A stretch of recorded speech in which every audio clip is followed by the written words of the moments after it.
asalaamaaleykum gars yi tey nag dañ leen di indil beneen code bu bokkul ak code postal bi ñu defoon ci suñu vidéo bay jàll. Code bi nag mi ngi doon code de la classification des professions maanaam soo ko déggee nag mooy code bi wane sa niveau ak sa qualification ci métier bi nga xam ni yaa ngi si yëngu. mu souvent nag ñu ngi koy utiliser si li nga xam ne mooy ay inscription en ligne wala ay demande de visa en ligne surtout si nga xam ni demande visa Canada ñu bëree ñu ngi koy def mais bu ñu àggee si code de la classification des professions rek dañuy gaare parce que dañ naan foofu laa kale naka laay def ba xam ko bi mel noonu. léegi nag loolu lépp dinañ la won ni ngay def ba nga xam ni moom nga ni ngay def ba xam ko dinañ leen ko won si vidéo bi bu ñuy jeexal vidéo bi ginnaaw bu ñu leen wonee formulaire bi ba pare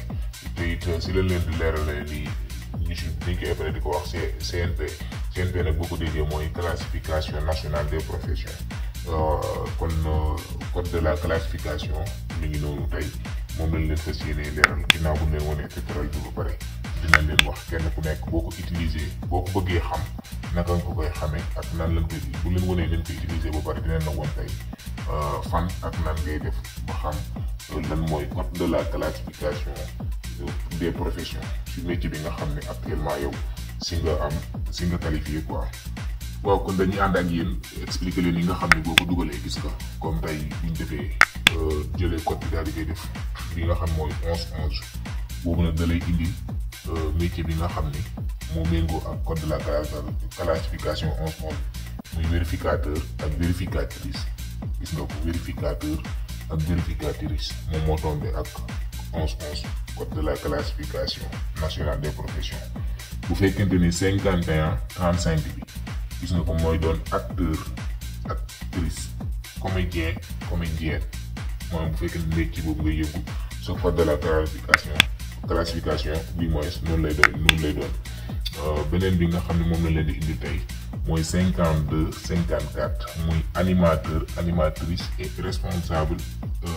de programme des sports de loisirs et conditionnement physique mooy 52-54 loolu mooy code de la classification nationale di jëm si wàllum profession boobu noonu. kon dañ leen di indilaat beneen côté nag bëri na lool mais dañ ciy tànn ay quelques côté pour wane leen exemple boo def inscription dañ la koy laaj ak boo ko indee lii wane ni lii mooy côté bu ñu defee 72-83 da ngay gis ni bu recherché dina indi carreleur ak carreleuse maanaam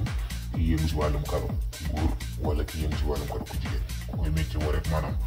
ba tey bu ñu ñëwaatee si beneen ñu indilaat leen beneen code boo xam ne tamit bu ngeen ko xoolee rek gis métier bi muy 82-52 muy entrepreneur ak entrepreneuse de service agricole wala surveillant wala surveillante d'exploitation agricole et ouvrière spécialisée dans l'élevage. kon gis ngeen ko noonu ku yëngu si wàllum élevage 82-52 mooy sa code de la classification nationale des professions. bu fekkente ni jóge nañ ci boobu tamit dañuy dem ñu xoolalaat leen beneen boo xam ni tamit dina leen yitteel dañuy jël exemple 72-46 boobu nag da lay yóbbu si installateur installatrice réparatrice de matériel télécommunication comme noonu ngeen koy gisee ci vidéo bi. waaw kon gis ngeen ko noonu lañ koy utiliser boo def inscription en ligne wala ngay demander quelque chose parce que entreprise yu bëree